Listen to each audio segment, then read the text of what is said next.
দুনিয়ার বুকে সব চাইতে বড় সন্ত্রাসী রাষ্ট্র হচ্ছে ইসরায়েল এবং তার জনগোষ্ঠী ইহুদিরা।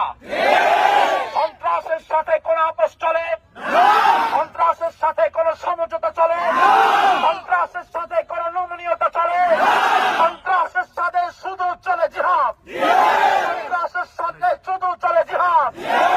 ওই জিহাদে উপস্থিত হওয়ার জন্য যদি আমাদের সামনে বর্ডার খুলে দেওয়া হয়, বাংলাদেশ থেকে কাফনের কাপড় মাথায় বেঁধে আমরা জিহাদে শরীক হব।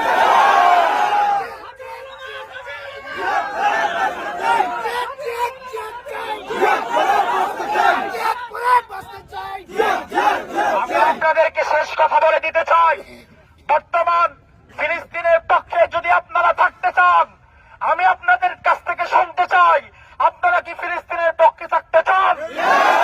এই মুহূর্তে সরাসরি জিহাদে অংশগ্রহণ করা হয়তো আমাদের সম্ভব না, কিন্তু আমাদের সামনে এই মুহূর্তে ফিলিস্তিনের জন্য আমরা 3টা কাজ করতে পারি।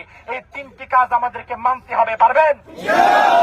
1 নম্বর কাজ হচ্ছে আমরা ফিলিস্তিনের পক্ষ হয়ে ইসরায়েলের বিরুদ্ধে গোটা পৃথিবীতে ঐক্যবদ্ধভাবে জনমত সৃষ্টি করব।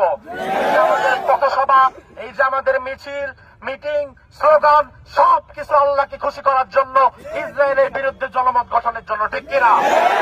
আগামীকাল 12 এপ্রিল রোজ শনিবার বিকেল 3টায় বাংলাদেশের রাজধানী ঢাকার সোহরাওয়ার্দী উদ্যানে বড় বড় আলেম ওলামায়ে কেরাম, আইম্মাতুল মাসাজিদ, আইম্মাতুল মাদারিস, মুসলিম নেতৃবৃন্দরা সেখানে উপস্থিত থাকবে।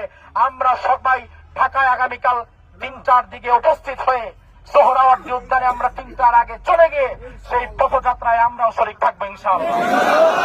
2 নাম্বার আমাদের কাছে করণীয় হচ্ছে, মূসা আলাইহিস সালাম ফিরআউনের বিরুদ্ধে দোয়া করেছিলেন, রব্বানা তুমিস আলা আমওয়ালিহিম, আল্লাহ তাআলা ফিরআউনের সম্পদ, তার যাবতীয় সব সম্পদকে ধ্বংস করে দাও। সে বলে ইসরায়েলদেরকে মেনে বিদায় করে দিচ্ছে।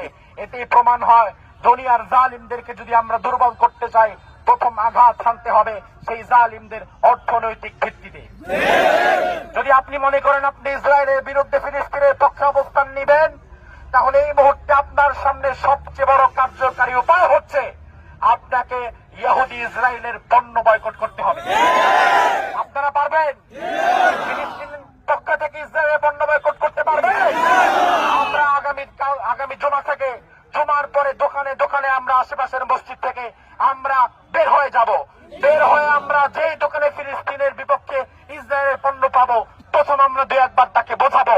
সে যদি না বোঝে, আমরা পরবর্তীতে